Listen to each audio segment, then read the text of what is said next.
Right, so welcome to our second Athletics Pride Network. What are we calling ourselves here? We calling ourselves a panel or an open mic session? Is that the type of thing? What do you like? I don't know. Conversation with. Yeah, How about like that? an audience with, yeah. Audience with, yeah. Audience with. Yeah. So I'm host this evening, deputising for Tom, who is clearly the expert who was here last time.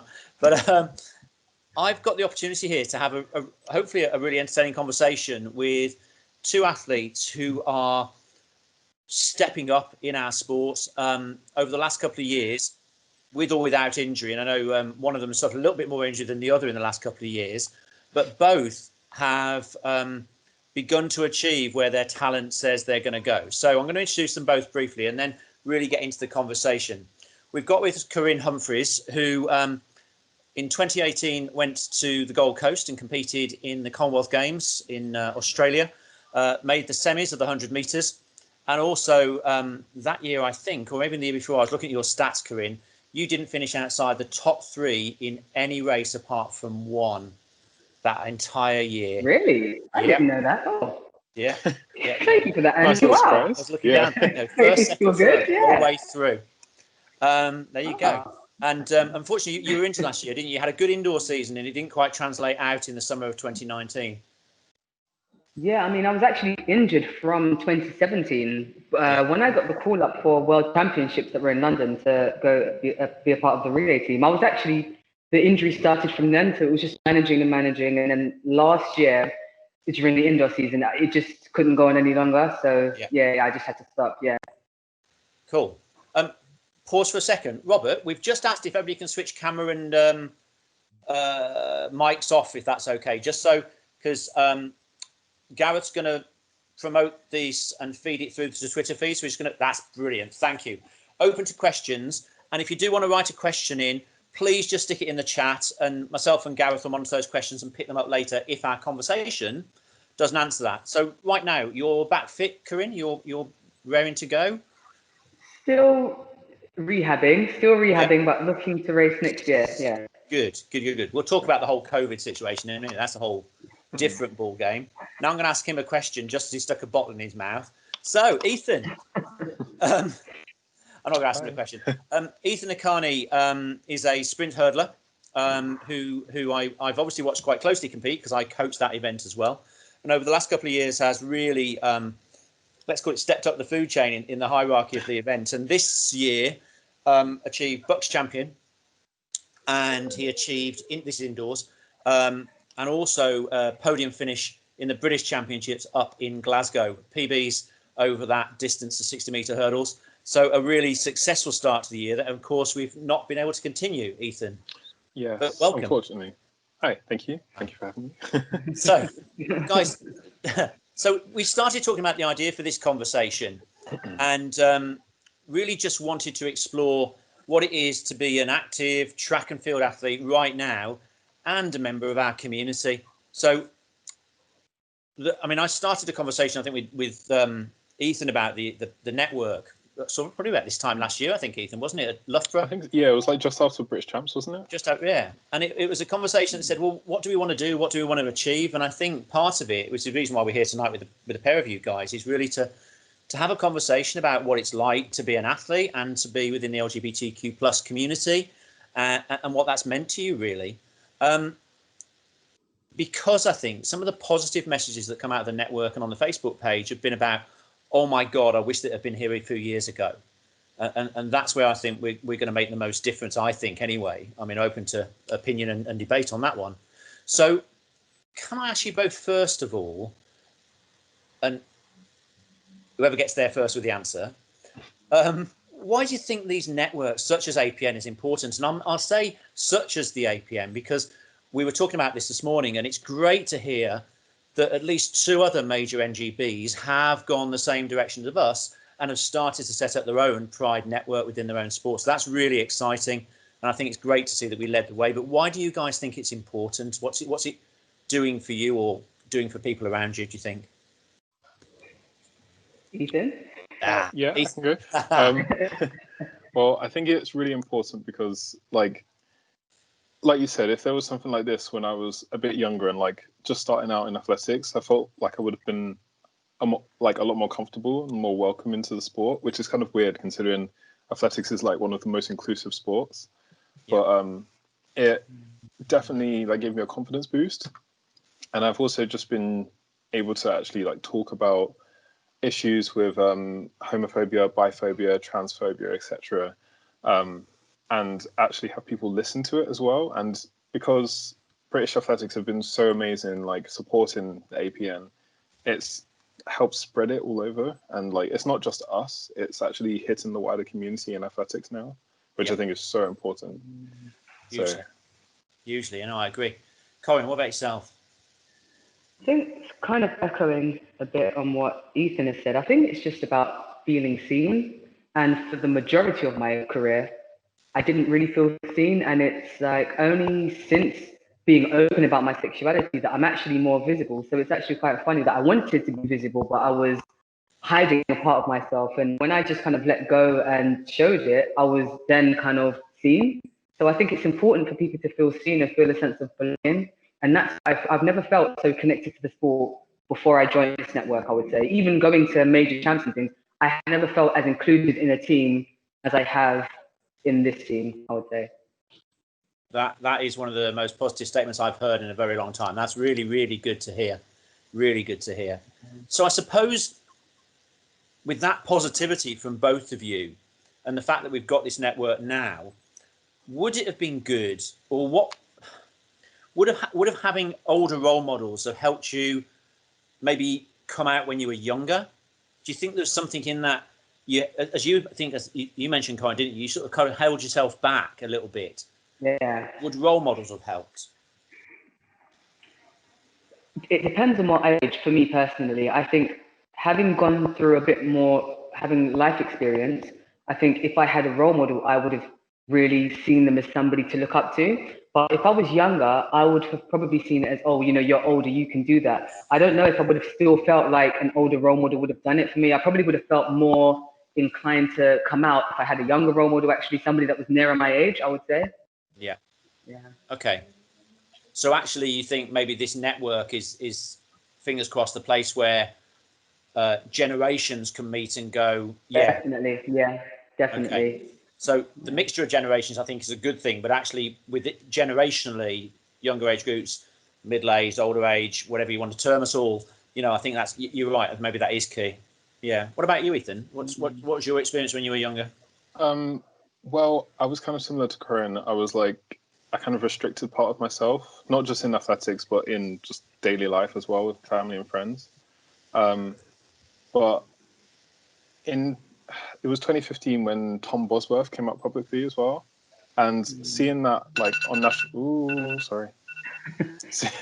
seeing that on national television was like, it kind of gave me that little bit of a boost to sort of feel like I'm not the only one, even though he's not around my age. There's still like gay athletes out there, and they're still doing really successful. You just said that, aren't you? You know I'm going to tell him you just said that. But you're right, isn't it? It's having a network competing athletes that you can refer to, I suppose, and refer to internally as much as externally, isn't it? It's not about necessarily having those conversations. It's just having a reference point. Do you think? Yeah. I mean that's a good point, a reference point. But I suppose as you grow to sort of like an under 17 will have a different reference point to like a senior athlete. So I think it is definitely what a place in your life that you're at. Because even now, the older people in the network, I definitely look to you because that's the stage of life that I'm going into. So I definitely think, yeah, generational, it plays a part for sure. Cool. Yeah, I think. I mean, I think we had this conversation. I think in one of our earlier meetings about the fact that when I was your age, that phrase I love so much.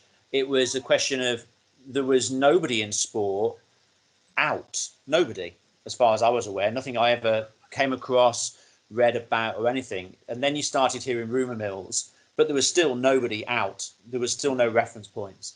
As I became a coach and left a career as an average athlete, you start to understand that there were people there and they were living their lives. But I think similarly to something that you both just said, that maybe it wasn't something they needed to go out and go, and whether it was they were hiding part of themselves, or whether they just didn't feel it was necessary to say anything. It's interesting as to why that happened, but it's great that it's so much more open now, isn't it? I think great, so much better. Yeah. So, in terms of your athletics career, has being more comfortable in your whole self allowed you to enjoy your athletics and motivate you to keep going in a better way? Or is it something else that keeps you motivated now? Or is it work the two things together, your athletics career and you as a person as well? I think for me, it was definitely a mixture of both, because I didn't actually come out into my family until like just over a year ago now. And I've always kind of known that I was gay since I was 13. So it literally took like 7 years for me to build up the confidence. So there was a lot of like restrictions that I was putting on myself. And it's that at that point, it was basically my whole athletics career as well, of me just hiding. Yeah. And as soon as I came out to them, I kind of felt like the weight of the world was off my shoulders. And that sort of made me feel lighter on the track as well, weirdly enough. Mm. And then I followed that up with this indoor season, which just happened. And I feel like it's just kind of given me that confidence boost that I never knew that I needed. Yeah, it's a very Makes sense. interesting phrase, isn't it? You didn't know you needed it, but it has kick-started another phase, maybe? Is that the way to look at it? 100%, yeah. And that's also like, so when I initially started, I got inspired by the 2012 Olympics. So going to the Olympics has always been an inspiration as well. And because of this like weightlessness that I felt in the indoors this year, I feel like I'm more able to actually achieve that goal that I've always wanted to do. So the two have kind of like worked hand in hand to keep me motivated and pushing me towards hopefully greater things. Great stuff. Kareem, what about yourself? Do you think it's given you not a fresh start because you're carrying on, but is it a fresh impetus? I think probably the word, isn't it? No, it is actually a fresh start. Literally a fresh start. Yeah. It actually makes me upset of how much I held myself back in my junior years, and I actually could have had quite a good junior career, but I was just so scared to be around people and for like my secret to be figured out. And with athletics and the group that I had, for my earlier part of my career, like when I was under 17, it was kind of just me in the group and my coach. And my coach didn't know. And at that age, it's a very close relationship that you have. And because my group didn't get big until my later years, it was very much eyes on you. So I was hiding even in training. Forget competition day. In training, you even feel like you're hiding something. And later on, sort of under 23s and stuff, when you start to have partners, which you haven't, and you're not out in the sport, it's like, oh, I want to compete, but then I can't have my girlfriend there because to support me on the day, because people don't know I'm out, or if she's there, we kind of have to act like we're friends. And all of that does contribute to how you perform. So I feel like me being out, the same as Ethan, I sort of come out in the sport around 2017. I was more open with my sexuality, and this is from Bucks. And because I just didn't care anymore, I won Bucks and I got selected for this and that. And even on the circuit, I was very much unapologetically myself, and that done the world of difference. Not having to check myself before I'm even focusing on my race plan, sort of thing. So it definitely helped so much for me to come out, for sure. Perfect. Guys, just a quick, before I ask my next question, which I think we may just have answered anyway, just a note to the guys in listening to us, please do type some questions into the chat. We will try and get some time, depends how long we go on board, but we'll try and get some time to actually have a sort of face-to-face conversation at the end with any questions. But just in case we pushed on time, please do type those questions in, and Gareth and I will pick those up when we get through the conversation as well. So just please type in. I think, as I said, guys, I think you've answered my next question. I was going to ask you sort of what's the biggest positive you have about coming out? But actually, I think you've just given it. The fact is, I really like the fresh start line. I think and you're right. If I look back at myself as a coach and go, do I feel that I'm a better coach just because I'm more me? I totally agree with you in exactly the same way.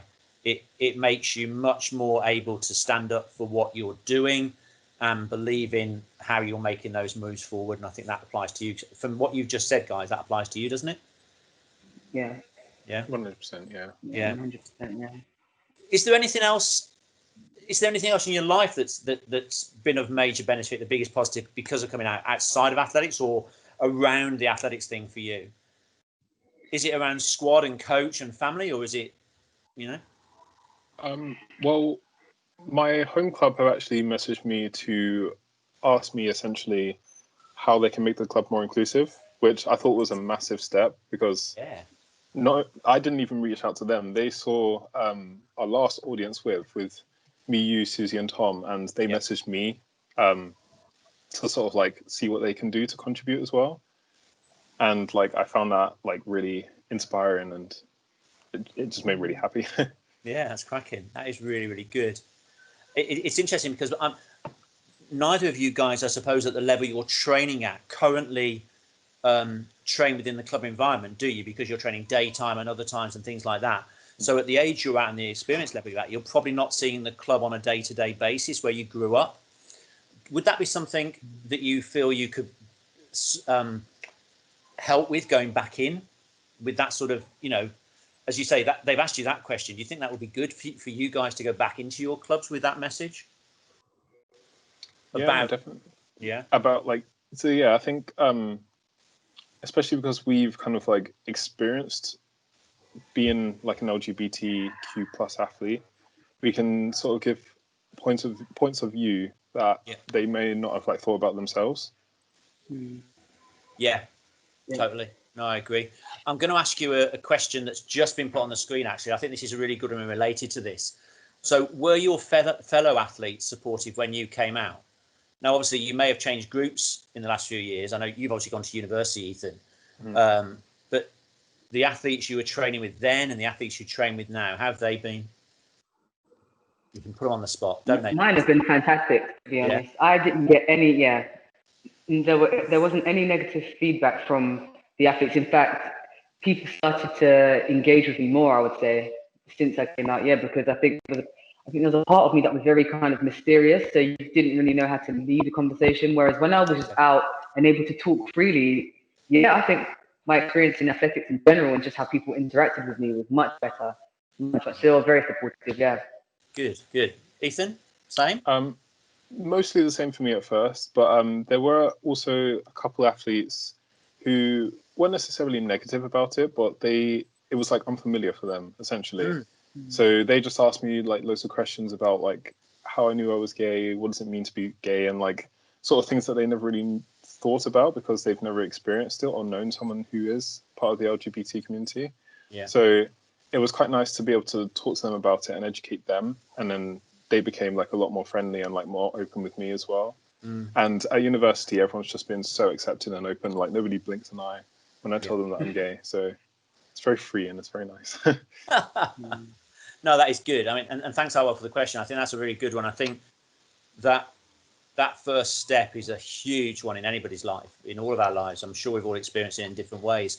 But actually, within our sport, within a group of people that you are very close to, because you are sweating blood, sweat and tears with them every time you train, to actually get them to understand and be supportive, it is a really good step and a really positive experience, isn't it? That's cool. Good. So your club asked you about being inclusive and what could you do? If you guys could come up with sort of, I don't know, top 3 things of what clubs could be doing better based on, you know, if you look back to when you first joined a club, it's very difficult to do it retrospectively, but what do you think, you know, when you walked in and what it was like, and actually thinking back, what would you challenge them to look at first or try and fix first if there are things wrong? I'm not sure if things are wrong, but maybe they just need reviewing. What would you suggest? Where do you suggest they start? I'd say a good starting point would be to sort of show, maybe have like, how do I put this? Maybe put like a photo up on their website or in the clubhouse of a variety of people. So like people from of different ages, different ethnicities, different sexualities, just to sort of show that they are inclusive. Because even just seeing someone that you can relate to can make you feel more comfortable than if that wasn't there.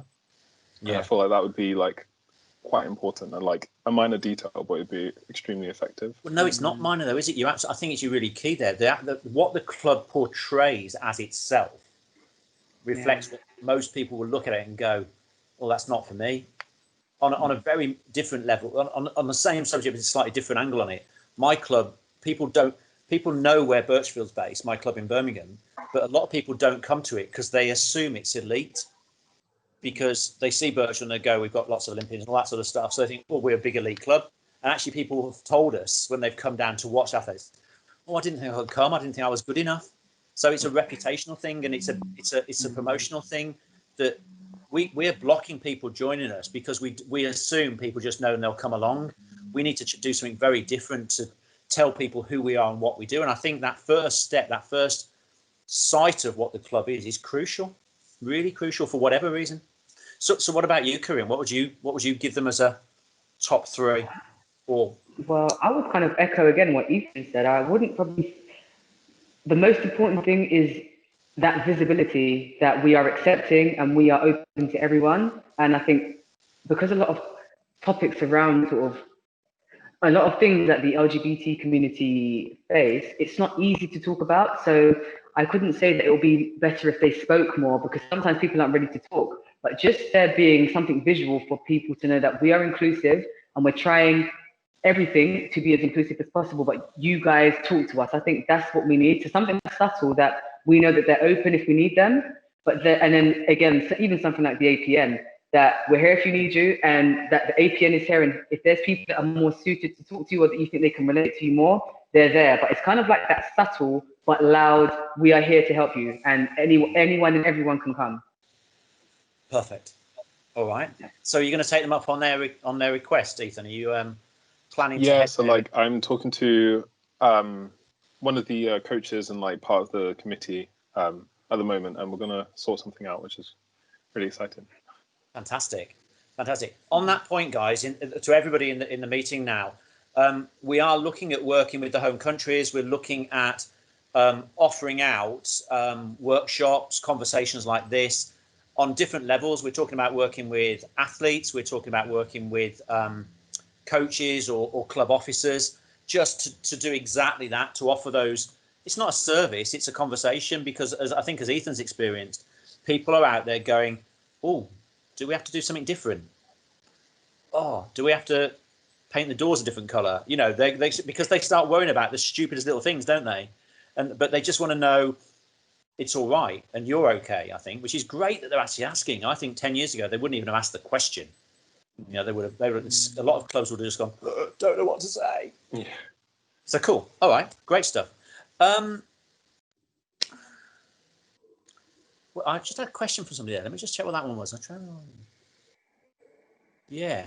Here's a question. So one of our guests in the room has asked, I train with a wide range of athletes. So this is related to the question we've just talked about. How can I manage being out within that group? Have you got any tips? I would say. Go on. No, I was just going to say. I would say, perhaps if you haven't come out to the group yet, maybe find one or two people in the group that you're closest with, and share it with them first, and then sort of when you feel comfortable, share it with the wider group. Just because you don't want to feel like you're on your own. Like, it's always nice to have people supporting you. Like throughout my school. Throughout my academic years, I always had friends who supported me when I wanted to like come out to other friends or come out to my family. So I feel like that little support group, no matter how small or how big, is always important. So start off with a few close friends and then work from there, I'd say. Great. Karim, what about you? What would you put as a tip there? The best one I could give, and it's what I done myself, was I literally just was myself. So I didn't make it this big revelation like, oh, I'm gay. It was kind of just, yeah, this is what it is, really. No, literally. Yeah. And so when people ask me, the fact that I wasn't surprised that I was gay, it meant that they didn't really meet me with that same, like, oh, really? It was kind of like, oh, yeah. How could you, who is it? Like, not saying who isn't, but I'm just saying, like, I was very casual about it. And I think that was everything, because the way I think a lot of people lead on how you're dealing with it. So if you're kind of like, guys, I've got something to tell you, and so they're kind of like, all right, we need to take it like that. But if you're just really, my experience, being very casual helped people to be casual around me and just see it as, oh, it's just a thing that Corinne, like a part of Corinne's life, really. So yeah, I didn't really. The more you're yourself, I think the more people just see it as this is not in addition to you. This is part of you, and they just take it as that. Really. Does it come back to the point you made earlier that when you weren't as open to yourself as you thought you needed to be, people weren't seeing Corinne Humphries; they were seeing somebody else. Exactly. It's exactly that. Yeah. And if you hide too much of yourself, then actually when you start to come out, it makes it actually probably harder for some people.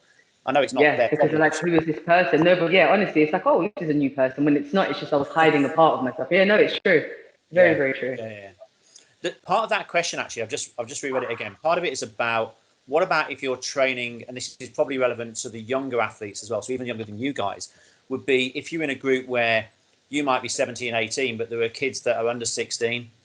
So actually they're young athletes in that group. Would you see the need to, it's not that you go up and say to them, hello, this is me, but it's a question, isn't it, then maybe of also involving parents and coaching those conversations just so everybody's, do you know, it's difficult, isn't it? It's I think it is very difficult. If it's a case of homosexuality, even if I was straight, that's not really a conversation I would have with a young athlete, if that makes sense. So I think who I'm attracted to is neither here nor there. Absolutely. But then I think in the case of maybe the trans community, maybe that's a different conversation. But again, that's neither here nor there. I am who I am, sort of thing. Yeah, I think I would answer that question. I don't know what Ethan thinks. I think that's where the conversation we've just had about how do the clubs deal with these things. So I think you're absolutely right, Corinne. I don't think it's down to you or the athlete that is LGBTQ plus. It's about the club supporting that athlete rather than that athlete having to explain themselves across any platform. It's not. That's not it, is it? Yeah, no, I couldn't agree more. To help. You guys have put it perfectly. Yeah, great stuff. Okay, let's move it away from clubs for a second. Across the sport and across your experience of this, do you think you've encountered misconceptions and stereotypes? Have they ever hit you? Or because you both sounded really positive about your experiences, despite obviously maybe hiding some part of yourself away. But do you feel, or have you seen, or those sorts of misconceptions going on? Slightly. Not to do with my sexuality. Me personally, not to do with my sexuality, no. No? Yeah. Again, also not me personally, but I know there are some people who think that like all gay men, for example, are like extremely feminine and wouldn't do sports sort of thing. Or like all queer women would be like rugby players or like hockey players, for example. Like there's always this stereotypical, if they're a gay person, then they do this sort of thing. But it's kind of like, it's starting to change. Like people are changing their views and like demolishing these stereotypes. Yeah. But I feel like there is sort of like that minute part of society that still sort of think like that. Yeah. You said as well, Corinne, you've not experienced that personally, but seen it? Or do you think it's... Because I haven't even, not in athletics, no. I mean, thankfully, we've got a really good sport like that it's very individual. And the times when you do encounter people, let's say on competition day, everyone's in their own zone. So I haven't really seen it outwardly. Maybe it's happened and I haven't picked up on it, but I haven't really noticed any kind of stereotyping going on.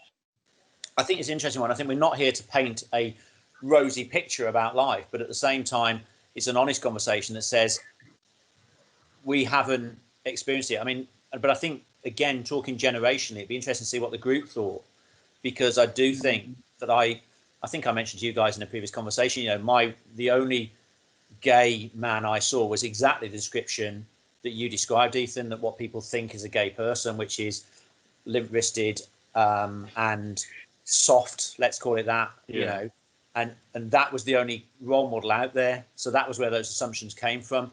So much better nowadays, and that's great that you're both saying that experience hasn't been seen, which is good, and long may it continue and completely disappear.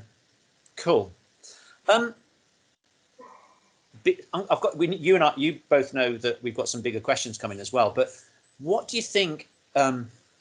We're part of the equality and diversity agenda at UKA, and I hope we're making a really big contribution to that. But what do you think the key would be to full inclusion? What would the sport need to do, or society for that matter, to be fully inclusive for you guys? as athletes? I think it kind of goes back to Corinne's idea of visibility. Yeah. Because if you're not aware of like positive stories that LGBTQ plus people have in athletics, or even just in life generally, then you're not really accustomed to it. So like you don't know much about it. But when people see things and when people see positive stories and even negative stories, they tend to ask questions, and then that's where they start to learn more.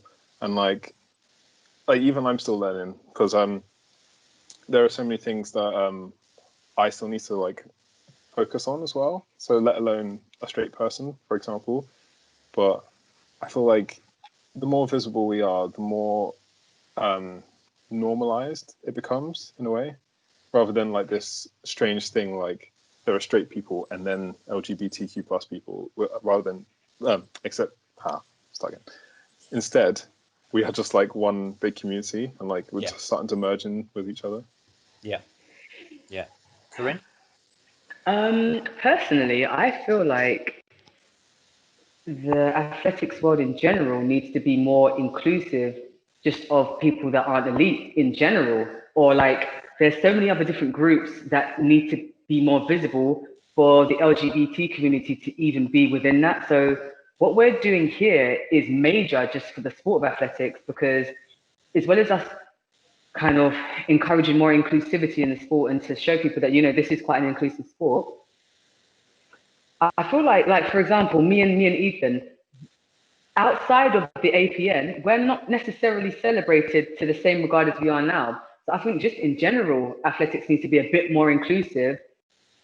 And then I guess LGBT is going to come up as well. But yeah, if we're only ever hearing the stories of 3 or 4 athletes, like the hot athlete of the year, we're only ever hearing 2 or 3 stories. So there isn't even any room for us to be inclusive, if that makes sense, and for us to have visibility, because we're not even giving visibility to like anyone but 2 or 3 athletes. So I think there's a lot riding on major performers, because I mean, if they just happen to be gay, that's great. But I think visibility of people needs to be a conversation in athletics, let alone just the LGBTQ plus community, I would say. Corinne, you have perfect timing, because I think that message can go straight to the new performance director of British Athletics in her conversation with the new chief executive. That'd be quite a good conversation to have.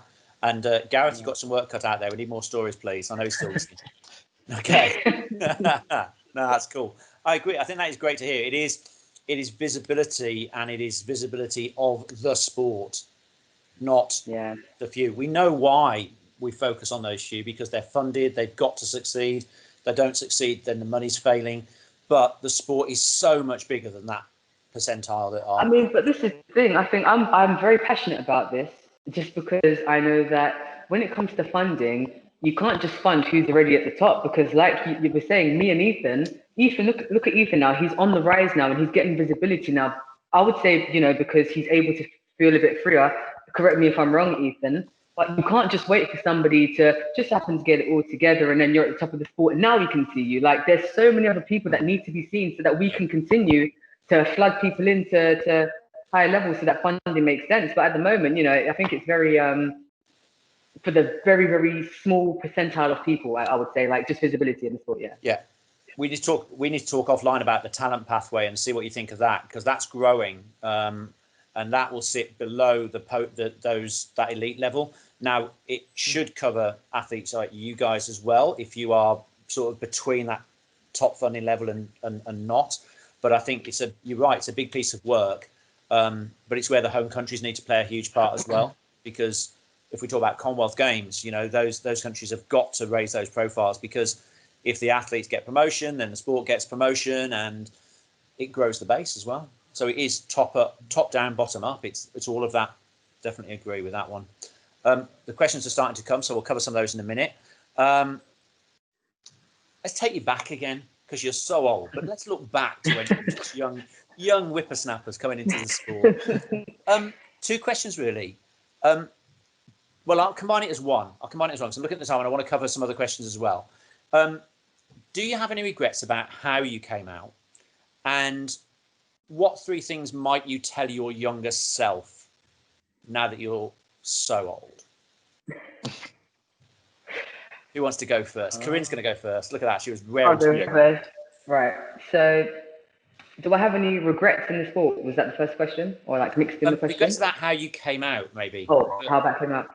Mm. No regrets about how I came out. I'm very happy with how I came out. Just wish I did it sooner. And the three things, I actually wrote this down. I would tell my younger self, there are plenty of fish in the sea. There's many a toxic relationship. I think people in the LGBT community, they stay in just for that fear of, oh, you know, I'm the only gay in the village. You know, no one else is going to be out there. But no, Yeah. there are plenty of fish in the sea. Your sexuality doesn't define you, and how other people feel about you isn't more important than how you feel about yourself. That is brilliant. Ethan, you better have written some answers down because those are damn good. I don't think I can follow those answers. Got it. They're great. Thank you. We'll come back to those. Ethan, what about yourself? In terms of the way that I came out, again, I don't really regret anything, but like Corinne said, I wish I didn't. I wish I did it a lot sooner. Just because then I wouldn't have had to like keep a secret for so long just to myself. Yeah. So like, it just would have been so much better on me mentally and physically if I just did everything a lot sooner. And what I'd tell to my younger self, like Corinne said, your sexuality doesn't define you because it's just a part of who you are. It's not like you are a gay man, but you're Ethan Akani, that sort of thing. I'd perhaps say to focus on myself a lot more, because a lot of the time I am like I like to be a really positive and bubbly person, so I like to interact with loads of people. But sometimes it's good to just have some time to yourself and just sort of have some me time and just zone out. I think that is extremely important. Cool. I like those answers. They're good. I think she beat you though, Ethan. Yeah, sure. No, definitely. Yeah. By landslide. But no, I think you're right. Do not be defined by that in whichever word, whether it's gay or lesbian, queer or transgender. Do not be defined by that. Define who you are. Absolutely. I'm going to sort of build back on a point that was asked. Because another question in from Josh here.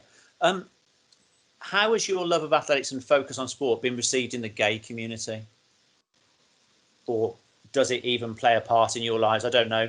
Because that's a question actually as well. Because, you know, how much time do any of us within the sport spend directly within the gay community? Lots or little or whatever? Have you been embraced by it? Me personally, not really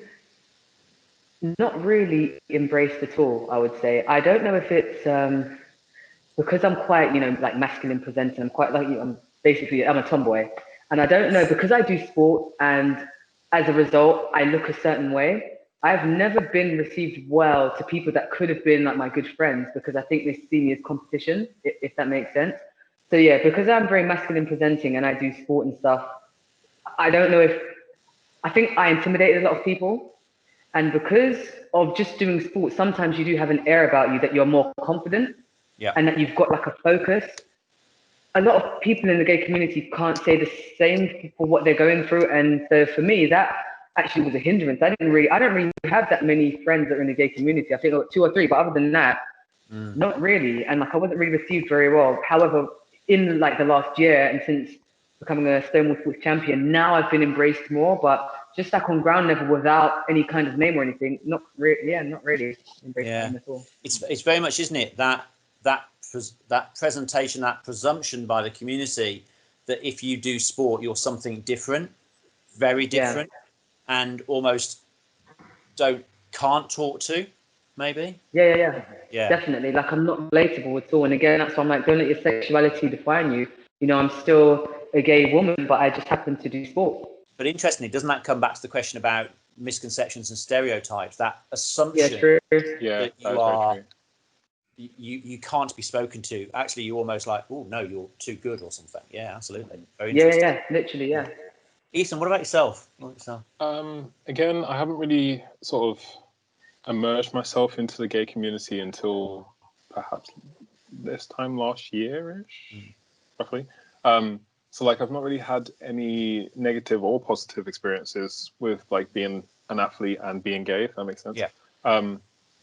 But it's it is sort of like a positive thing as well, because it does show me as to come across like more confident. And a lot of people do like the fact that I know what I want and I know where I'm kind of going in life in terms of my career as well. Yeah.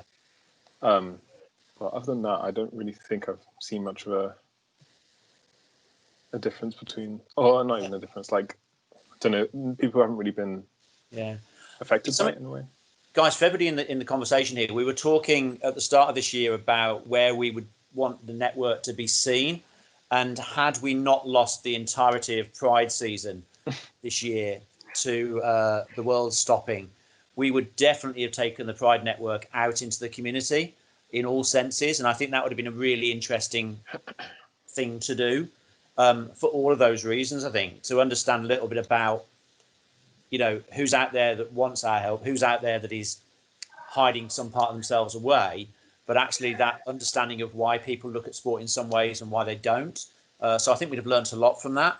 As much as I quite fancy going to Pride again, but anyway, the you know, actually doing that I think would be quite an interesting thing, because you know, you have the parades and you see the LGBTQ plus teams within the community taking part in parades and things, but we don't necessarily see the actual NGBs presenting the sports as a whole. So that'll be quite an interesting challenge for us to do next year. I look forward to that. Cracking. All right. I have got, because I'm conscious of time, we've gone almost at 20 past 7. It's flying. That's great. I know, yeah.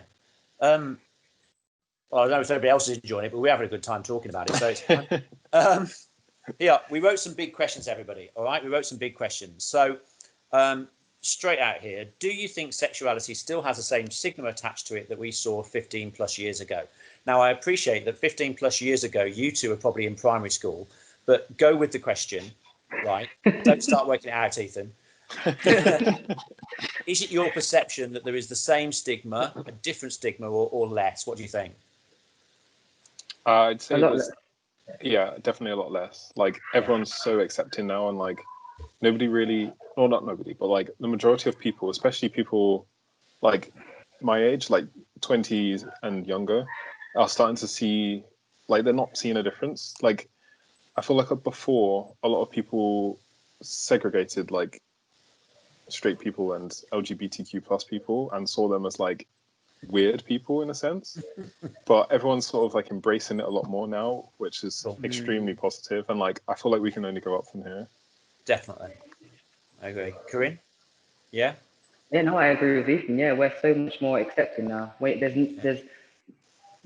not a lot of stigma at all, because there's so much going on outside of sport to give people knowledge that there's not so much stigma, because people understand it a bit more, I would say. Education is a wonderful thing. Yeah, definitely. Okay, we spoke earlier on, there are 2 other governing bodies. Swimming has launched a Pride network. And I understand one of the equestrian NGBs is doing the same thing in the near future. And they've come to us for some comments, and that's fantastic. That's a real compliment to all of us in this network. Do you think we're any less open than other sports, or do you think we're, you know, I think you both mentioned hockey or rugby. I think one of you mentioned hockey, rugby earlier on, where certainly, you know, when I was at university, the hockey club that played, our women's hockey team, were very open as a mixed group of women in that team, in that club as well, within the local area. Are we behind other sports, you think, or are we pretty much at the same level as the majority? What do you reckon? I would say we're behind just because athletics is an individual sport. So there isn't really that level of openness where you've got a group of, we train in groups sometimes, but then again, you have different levels training at different times in different places. So I feel like us being open as a sport, I think we're already seen as an elitist kind of sport, because, you know, you only ever see us a couple of times throughout the year. So it is hard to be on the same level playing field as a team sport when they're always just getting people in all the time. It's a bit harder, I would say. So I'd say in that sense, we are behind, just because it's harder to access. It comes back to that word you used earlier, wasn't it, about visibility? Exactly. Yeah. Ethan, you want to add something there? Sorry, I cut across. No. Corinne literally put that perfectly again. She keeps stealing the words out of my mouth. Thank you. In that case, you're getting the answer to the last one first. Yeah, I think I agree. I think we've got lots to learn, but it's great that other sports are looking at us and going, why have you done this? And actually, interestingly, both of those sports are individual sports. So that's a good point, Corinne. I think team sports have a different angle. And I think also, for me, I think those team sports are obviously generally higher profile anyway. The football's the rugby. Certainly the rugby is than ours in terms of its commercial position in relation to athletics. Okay. I've got one more. And then I think we're going to open the floor because we're at about 7:25 here. This is cracking. And thank you, guys. This has been really cool. What are your thoughts on known LGBTQ plus athletes across all sports who may shun the limelight in terms of their sexuality? Do you think they should? Do you think they should help the cause? Let's put it like that. Or do you think it's wholly an individual decision? What do you reckon? The thing is, it's quite easy for me to say, oh, they should be out. They should be fighting for gay rights or LGBTQ plus rights. But if that person's not necessarily comfortable within themselves, then it might be a bit difficult. So I feel like it's very much an individual decision. But if they are comfortable enough to like tell people that they're like training with, for example, they should at least speak out about it on social media, perhaps, just so then their followers can see, like, again, it comes to visibility. They can like see more of LGBTQ plus things, educate themselves, and then share it with their friends and family, etc., and then kind of have a domino effect from there. Okay, I'll come back to that in a second. Corinne, what do you think? I think it is very individual because you can't really, no matter who you are and what your performance says you are, you can't really force somebody to be an advocate if that's not where their heart is, I'd say. Because some people, I mean, I know there's one that she's already been out in the public, Michelle, I mean, she's not a good example now, but Michelle Lee, she's someone where she's never publicly been like, hey guys, I'm gay, but then we know her to have a girlfriend on social media, let's say. So it wasn't that she announced it, but even just knowing that that's who she was, when I went to the Commonwealth, I felt more comfortable that somebody that was a gay woman had won, and I could feel comfortable in my skin and the way how I presented myself on that trip.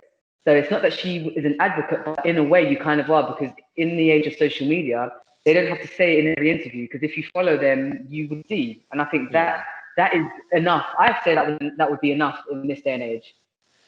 Yeah, I suppose, and kind of back on the point Ethan made as well, I suppose you're right in that, 15, 20 years ago when there weren't role models, there were people that were definitely out there with girlfriends and boyfriends who were not out in the public and had, but as you say, Corinne, if there'd been social media then, people would have known much more. And I'm not saying we should be prying into people's private lives. You're absolutely right. It's totally an individual choice.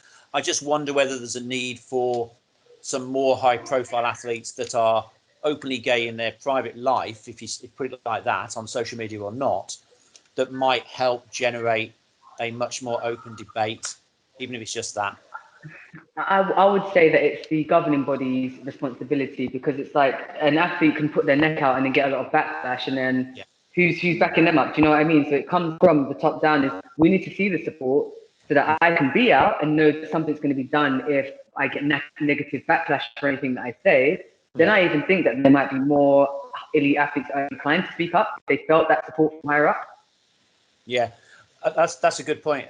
So if the governing body was the conduit through which they asked the question, would you support this? Maybe that's it. I do agree with you. It's a bit of a sort of double-edged sword here. I'm not saying everybody that is gay in the sport and should just stand and go, yes, I am, a wave a flag. That's absolutely not it. But it's very much that if they could do something and the sport asked them in the right way and they were wanting to, it might be that some people have thought about it and never been asked. It might be something to do. I just wonder whether it could help generate that message and those stories, because I think, and it's a neat little segue into the end of our conversation before we ask any questions from the others here, is that you guys have been so open with us this evening, and I think that is crucial. And I've seen some really good comments in the chat. You guys should have a look if you're not already having a look, because this type of conversation helps. If that's all it does, it helps people. And the sharing of those conversations with people is what we've got to keep doing. We're not out here to change the world per se, but we can have a major impact on lots of different parts of it. just by what we're doing.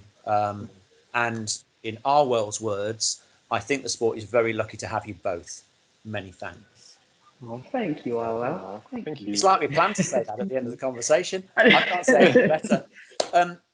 Guys, is there anything you'd want to say before I ask if any other questions, or that you haven't had a chance to say you'd like to share?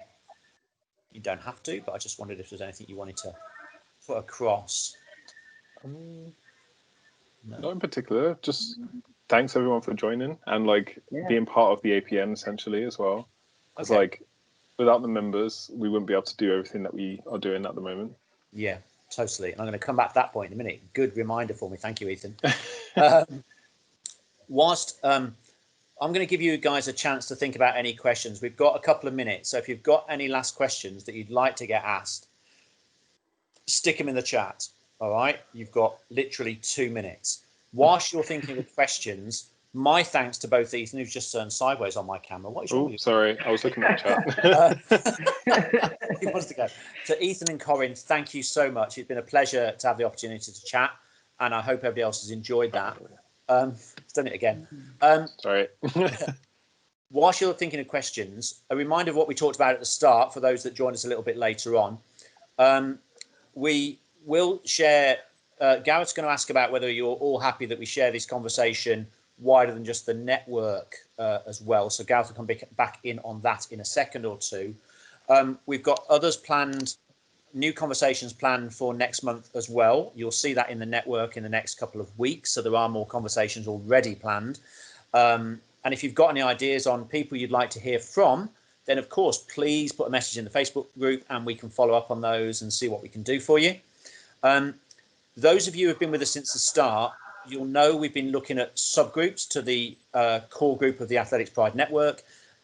We apologise. The summer has kind of got away from us all a little bit, but we are going to be back at you in the next few days, next couple of weeks, asking questions to those who've put their names forward to some of the subgroups. They're listed further up the chat within the Facebook group.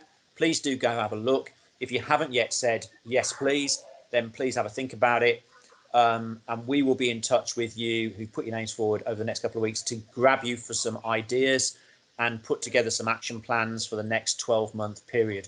This summer's been a ridiculous challenge for all of us. I'm sure we've all faced our own little difficulties as COVID has ravaged the world. It's great to see that our sport is coming back out. I know Donna's been on conversations today with various parts of the sport about more competition opportunities. And there's already lots of people out there doing some great performances. But again, as we've already said in this conversation, it's a very individual decision. Some people are competing. Some people are aiming at next year already. Actually, I didn't ask you guys that. What are you guys? I know, Ethan, you've run a 200, haven't you? I saw you run a 200. Yeah, so I did a 200 here in Loughborough on Sunday and ran a PB, which was good.